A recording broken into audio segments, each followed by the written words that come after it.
JEE prepare అవ్వాలి అని చెప్పి మీ డ్రీమా లేకపోతే మీ అబ్బాయిదా? మా డ్రీమ్ అయింది. అంటే 6th క్లాస్ నుంచి వాడిని అటువైపు మళ్ళించింది మీరే. మా డ్రీమ్. మీకు మ్యాథ్స్ అంటే బాగా ఇంట్రెస్టా?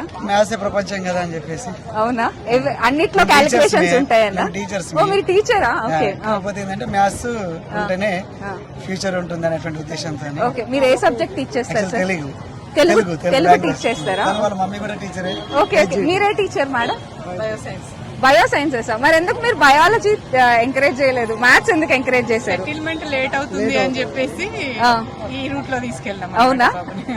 సూపర్, చాలా హానెస్ట్ గా చెప్పారు. ఓకే సార్, ఇప్పుడు జేఈ చదివాక అంటే ఐఐటీలో సీట్ వచ్చాక మీ అబ్బాయి ఒక 4 years 5 years మీతో ఉండరు కదా, మీ ఒపీనియన్ ఏంటి sir? Usual madam actually 4th class నుంచి అతను హాస్టలే, అప్పటి నుంచి మీరు వాళ్ళు ప్రిపేర్ అయిపోయారు. బాగుండాలి అంటే మన ద బెస్ట్ ఉండాలి అంటే అంతే అంటారా? దూరంగా కొంచెం బాధ ఉంటుంది తల్లిదండ్రులు, ఖచ్చితంగా కానీ మీ భవిష్యత్తు బాగుండాలి అంటే తప్పదండి.